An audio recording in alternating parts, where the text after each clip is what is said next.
안녕하십니까, 이진영입니다. 2020년 제3회 시행했던 측량 및 지형공간 정보 기사 문제풀이를 같이 학습하도록 하겠습니다. 첫 번째 문제는 첫 번째 과목이 GNSS 측지학에 관한 부분이 되겠죠. 그래서 첫 번째 문제, 관측자가 이동국의 GNSS만을 운영해서 기준국들로부터 생성된 관측 오차 보정 데이터를 무선 인터넷으로 수신받아 실시간 정밀 위치 측정을 수행하는 측량 방식은 뭐냐. 그래서 기준국에 상시 관측소를 설치를 하고요. 이동국은 수신기를 이제 들고 다니면서 그 관측점을 우리가 얻어내는 그런 방식이 되겠죠. 그러니까 정지측이나 뭐 스태틱, 정지측위에 해당하는 이 부분은 사실 해당 사항이 없고요. 이동 측량이 해당 사항이 있는데 사실 기본적인 이동 측량은 상시 관측소를 이용하는 것이 아니라 기지점에다가 수신기를 설치해 놓은 그 상태에서 관측을 하는 그런 방식을 택하죠. 그러니까 지금 상시 관측소의 데이터를 받아서 거기에 관측점의 데이터를 보정하는 그런 방식을 RTK 방식이다. 네트워크 RTK 방식이다. 뭐 과거에 이제 VRS 방식이다. 뭐 이런 식으로도 Virtual Reference Station, 그래서 가상 기지국 방식이다라고 얘기했던 그런 내용이 네트워크 RTK 방식이 되겠습니다. 그래서 답은 답은 네트워크 RTK 방식 이렇게 써주면 되겠죠. 그렇죠. 이제 두 번째 문제를 보시면 두 번째 문제 같은 경우는 천문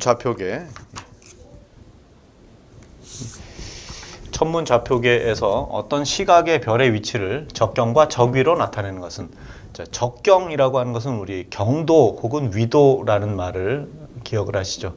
우리 지리좌표계에서 지구를 기준으로 경도와 위도로 표시하는 그런 내용인데, 적도를 기준으로 하는 경도를 우리는 적경 그렇게 얘기하고요. 그렇죠? 적도를 기준으로 하는 위도. 그래서 이제 천구 전체를 놓고 볼 때, 그러니까 천구 전체를 놓고 보는 것은 지구를 관측하는 것이 아니라 지금 우주 공간, 이제 천문 관측에 대한 그런 내용이 되겠죠. 그렇죠? 그래서 지구 좌표계가 아닌 천체에 대한 좌표계가 어떤 거냐 이런 걸 묻는 건데, 그 중에 적경과 적위로 표시되는 것은 적도 좌표계를 얘기하게 되겠습니다. 지평 좌표계 같은 경우는 관측자를 중심으로 관측자의 꼭대기, 그러니까 천정을 기준으로 한 그런 관계를 표시하는 거고요. 황도 좌표는 이제 태양계의 궤도면을 이제 황도라고 해서 그러니까 지구가 이제 태양 주위를 도는데 태양이 거꾸로 이제 지구 주위를 도는 그런 궤도를 생각해 보면 황도. 그 다음에 은하 좌표계라는 것이 이제 네 가지가 있겠죠. 그래서 그 중에 별의 위치를 적경과 적위로, 천체의 위치를 표시하는 그런 좌표계는 적도 좌표계다 이렇게 얘기할 수가 있겠습니다.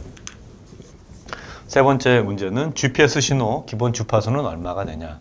지금 10.23MHz가 되겠죠. 10.23 기본 주파수로 해서, 그래서 뭐 L1과 L2를 우리가 구분을 하게 되는 거죠. 120배, 154배, 120배. 자, 이런 식으로 해서 각각의 주파수가 나오게 되는. 그러니까 거기에 대한 기본 주파수는 10.23인데 거기에 120배를 했느냐, 154배를 했느냐. 그래서 L1, L2로 구분하는 뭐 이런 것도 여러분이 아실 수가 있겠죠. 답은 2번이 되겠습니다. 4번, 우리나라 표고 기준에 대한 설명 틀린 것은 뭐냐. 첫 번째, 단연간 조석 관측한 결과를 평균 조정한 평균 해수면. 그래서 이제 관측한 결과를 어떤 평균해서 조정을 하겠죠. 그렇게 된 평균 해수면을 이용하는 것이 표고의 기준이 되고, 그 위치를 지상의 영구 표석으로 설치한 것, 수준 원점으로 삼았다. 이게 지금 어디 있어요? 여기 있네요. 인하공업전문대학교에 있다. 그래서 묶어서 첫 번째와 네 번째 설명은 전부 옳은 설명으로 볼 수가 있습니다. 그리고 그 수준 원점의 표고는 26.687m다. 이렇게는 다 맞는 얘기가 되는데, 최저 수심은 평균 최고 만조면을 기준으로 하는 것이 아니라 저조면, 기본 수준면, 기본 수준면이라 그래서 약 최저 저조면을 기준으로 하게 됩니다. 평균의 만조위가 아니라 가득 찼을 때, 그러니까 이제 밀물과 썰물이 있다라고 한다면, 밀물의 경우는 물이 밀려오니까요. 이건 만조위를 얘기하게 되는 거고요. 썰물의 경우는 물이 빠져나가게 되니까 이거는 저조위를 얘기하게 되는 겁니다. 그러니까 평균 우리나라 해저 수심을 얘기할 때는 저조위를 기준으로 하게 되니까 3번이 옳지 않은 그런 설명으로 볼 수가 있죠.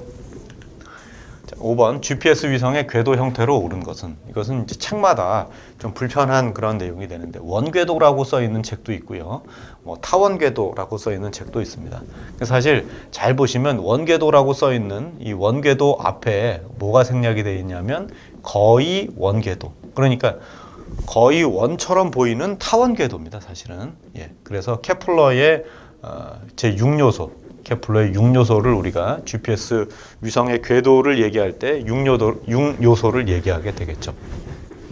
그러니까 케플러라는 이제 천문학자가 항성의 어떤 궤도를 얘기를 할 때 타원 궤도를 돈다라고 하는 것을 기준으로 해서 학설을 이제 표시를 했던 것, 여러분이 아실 수가 있는 것처럼 위성도 역시 마찬가지로 GPS 위성이 됐든 어떤 리모트 센싱하는 RS 위성이 됐든 전부 타원 궤도로 여러분이 해석을 해주시면 좋을 것 같습니다. 그래서 답은 1번이 되겠죠. 6번 GPS 신호 CNA 코드 1.023, 아까 10.23이 기본 주파수라고 했는데 1.023이라고 하는 것은 10.23의 10분의 1에 해당하는 그런 내용이 되는 거죠. 그래서 기본 주파수의 10분의 1 정도 되는 CNA 코드의 어떤 주파수를 얘기합니다. 그러니까 Mbps라고 하는 건 뭐냐면 M은 대문자로 써 있으니까 메가를 의미하게 되겠죠. 메가는 100만 배, 10의 6제곱을 얘기하는 거고, BPS, 그러니까 지금 1초당 이제 몇 번 이제 사이클이 반복이 되느냐, 몇 번 그러니까 전파의 신호니까 이제 그 플러스 마이너스가 아니라 이제 0과 1을 이제 반복하는 그런 사이클 패턴이 지금 1.023 메가 bps의 형태가 돼 있다라는 얘기가 되겠죠. 그래서 어떻게 보면 이제 메가 bps라고 하는 이 부분은 주파수, 시간분에 이제 몇 번 반복되느냐, 그러니까 시간의 역수의 형태로 우리가 얘기해 줄 수 있는 걸 우리 주파수라고 얘기하게 되겠죠. 주파수라고 얘기할 수가 있고요. 신호의 전파 속도는 20만 km/s로 가정을 했다. 사실은 20만이 아니라 얼마입니까? 2만 km/s이네요. 그렇죠? 2만 km/s. 그런데 지금 보면 km/s 전파의 속도를 그렇게 가정을 했으니까 여러분 물리량을 생각해 보면 속도라고 하는 것은 거리를 시간으로 나눴다, 이렇게 이제 볼 수가 있죠. 그러면 지금 간격은 얼마냐라고 하는, 이건 거리로 나올 수가 있는데, 거리는 하고 시간을 이항을 하면 거리는 속도 곱하기 시간이 되겠죠. 속도 곱하기 시간. 그런데 지금 보면 주파수라고 하는 건 시간의 역수잖아요. 그러니까 주파수를 여기 대입하려고 그러면 주파수를 나눠주는 그런 계산으로 해주시면 되겠습니다. 그러니까 계산을 해보시면 20000km니까 그걸 미터로 환산하면 동그라미 3개를 더 붙이면 되겠죠. 미터 퍼 세크가 되겠고요. 아까 10의 6제곱 이런 1.023에다가 10의 6제곱 세크분의 1 이렇게 이제 쓸 수가 있는 거 아닙니까? 그러니까 이 상태에서 세크분의 1, 세크분의 1을 지우면 미터라는 단위가 남고요. 10의 6제곱을 지우고 동그라미 6개를 지워 보겠습니다. 그러면 1.023분의 20 이런 값을 얻을 수가 있죠. 맞나요? 1.023분의 20 이런 형태를 얻을 수가 있습니다. 자, 이렇게 계산해 보면 이 문제가 뭐 잘못된 거 아니에요? 제가 잘못 썼군요.